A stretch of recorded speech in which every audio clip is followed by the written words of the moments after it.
Welcome to The Nation and our special Labor leadership debate. I'm Sean Plunkett, filling in for Rachel while she's away. Let's go to our contenders. They have a big weekend of hustings meetings ahead of them, but the first debate starts right here, right now. Welcome to David Cunliffe, Grant Robertson and Shane Jones from various locations in Wellington. Gents, good to see you. Let's get straight into it. I'll put this question to Grant Robertson first. Why are you standing to be leader of the Labor Party? Well, I think I can unify our party. I think I can lead us to victory in 2014. I represent a new generation of leadership, and I think if we can connect Labor values and policies together with New Zealanders' everyday lives, and they can answer the question, yes, I'm going to be better off under a Labor government, we'll win, and I think I can do that. All right, Shane Jones, why are you standing? I'm a clear thinker and a direct talker. You know, there's 3.2 million Kiwis with the right to vote. At the last election, the party I'm proud to be a part of could only muster 18% of the Kiwis with the right to vote in New Zealand to support us. Go beyond the Beltway, go out into the regions and really to the garden variety Kiwi. And I reflect much of what they feel anxious about. And David Cunliffe, why are you standing? Because under my leadership, I believe Labor's ready to win. The job here is to take on the National Party and deliver to New Zealanders the future that they've been hoping for. And the feedback I'm getting is that people see, and I believe, that I'm best placed to undertake that role for Labor. OK, David Cunliffe, what have you got that David Shearer didn't have? Well, that's really for others to judge, but my style is to lead from the front, to gather the troops alongside and to try to set the agenda and take the fight to the government. I'm very proud of what Labor stands for. We have a rich history of changing New Zealand for the better, and I really want us to be clear about our values, our vision and our policies and take that to New Zealand on the front foot. Grant Robertson, you were David Shearer's deputy. Are you in some way responsible for his failure as a leader? Well, I think the whole caucus has to take responsibility for where we are and also has to take responsibility for getting us to victory in 2014. I know that as a leader I can unify our caucus together. I think I've got a good track record for working across the caucus and across the party. How come you couldn't unify or help unify that caucus behind David Shearer as his deputy? I think if you talk to the caucus, you'll find that I've worked well with them right through this term that I've been the deputy leader. And I think if we can get the party and the caucus and our wider movement together, we'll be pretty unstoppable in 2014. All right. Shane Jones, were you sad to see David Shearer go? And why would you be a better leader than he?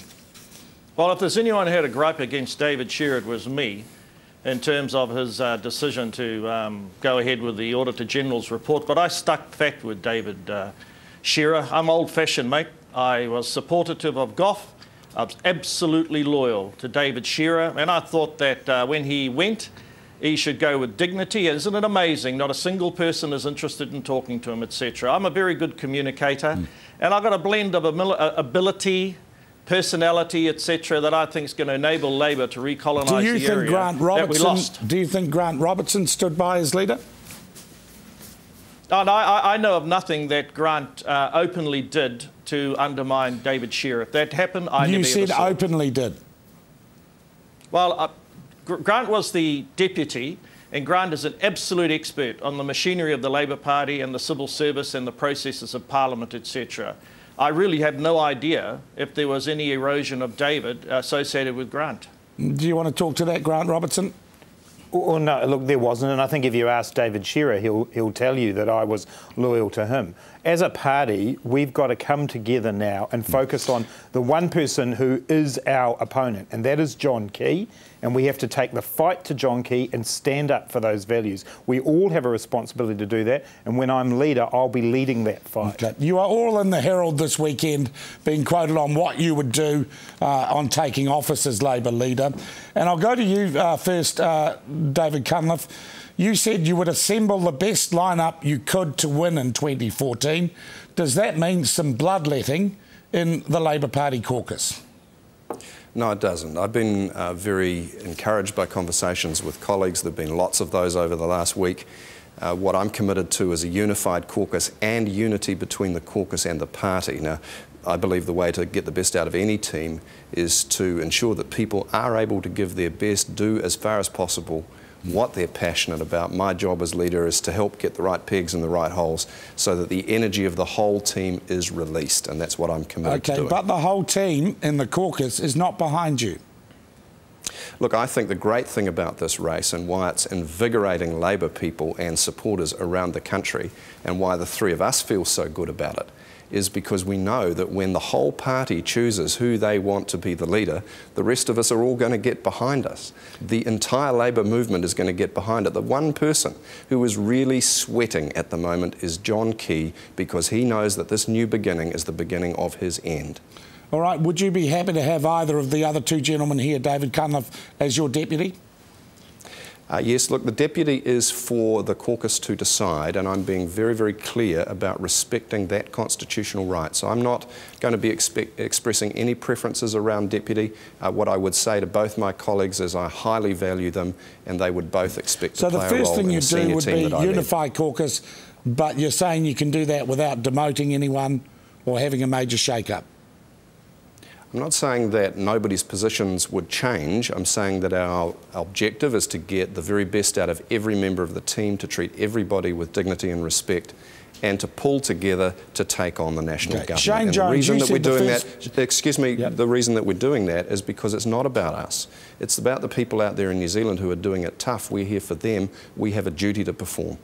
Shane Jones, you said the first thing you would do is you would spend some more money on the leader's office and get some better people in there. That's a little inward-looking, isn't it? Absolutely not. No leader can function unless they're confident that the people supporting them on a day-to-day basis, dealing with the media, dealing with all the issues that confront a leader in Parliament, is super fit. I also said that we've got to ensure that all caucus members feel that they're valued. I've always had a sense that the way in which we've operated is too many valuable and talented people in our caucus who can't quite see where they fit in. So there would be inevitable changes on our front bench, but the reality is that the front bench can't do the job unless everyone who belongs to the regions, the cities and the suburbs feel that it's worthwhile being in our caucus and fighting the fight. And I don't fully agree with my two colleagues. Sure, John Key is the enemy, but the greater enemy confronting Labor is indifference to our message, apathy amongst Māori, Pacifica, ethnic votes, and the fact, get this right, only 18% of New Zealanders with a right to vote voted for us last time. So there's 82% adults in New Zealand with a right to vote. We've got to go and harvest them. Do you think can I just come in there, Sean, and just say that I strongly agree with my colleague Shane.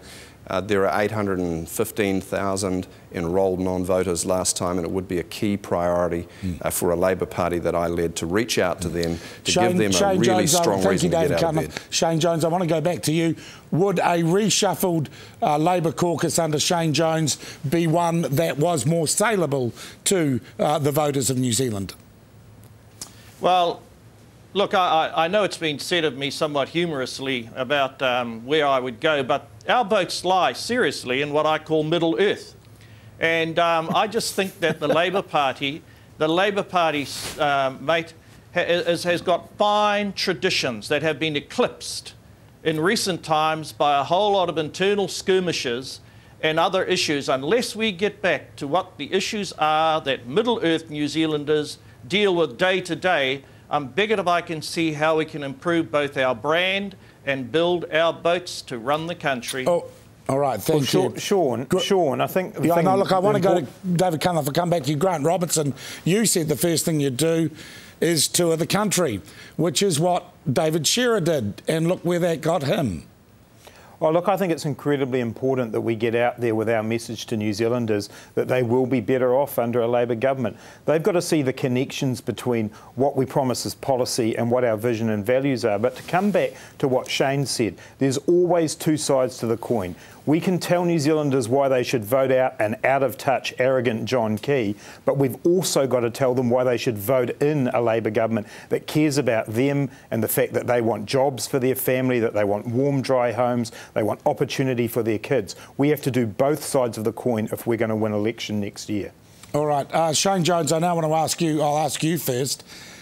Is Labor's problem its message or its marketing?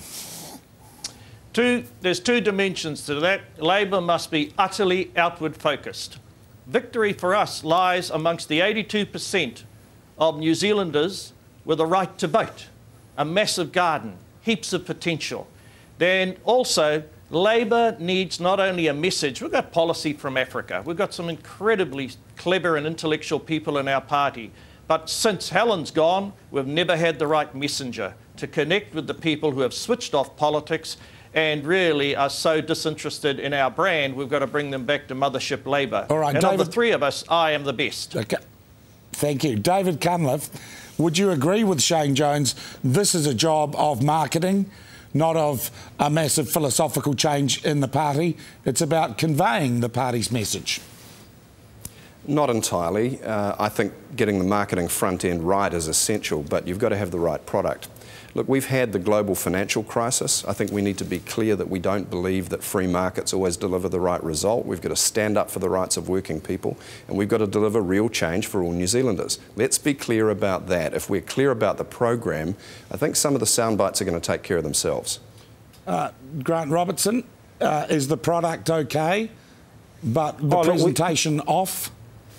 We've got some terrific policies, and I tend to agree with the other two that that's not where the major issue lies. What it is about connecting that up with a believable vision to say to New Zealanders, you'll be better off under Labor, and that if we have a chance to put in place that vision, your family's got opportunity. It is always going to be a mix of how we sell the message and what the message is, but it's about making it credible and believable and speaking to New Zealanders about their everyday lives. If we can do that, and I think I can do that, we'll win. All right. Do you think someone who lives, David Cunliffe, in Herne Bay in a $2 to $2.5 million mansion can talk to everyday New Zealanders credibly? I think if that person came from a family that knew what it was like to do it tough, not as tough as some people today are doing it, but who worked hard and did well, I don't see any reason why not, provided they never forget where they came from and they're committed to making sure that the same ladder is there for everybody else to climb up. That's what I believe that we have an obligation. So why don't you live in New Lynn? Well, I used to live in Gleneden, which isn't far away, but for family reasons we moved in closer to where my wife was working as we were approaching the time that we had young children. That was a family decision that I've been very open with about my electorate, and I've won 4 straight elections since. All right, Shane Jones, do you think David Cunliffe lives too well to be a good Labor salesman? Oh, look, mate, if it's good enough for John Key to live in Parnell, Dave can live in Ponsonby, Herne Bay, St Mary's Bay, wherever he likes. We're really here as faithful members of the Labor Party, and it's up to the members to determine whether we show the right level of ability to connect with the lost tribe of Labor, and also whether or not we've got the personality to move people from one side of the aisle to the other, and I can assure you I have. Shane Jones, thank you, gentlemen. We'll take a break. We will continue after this.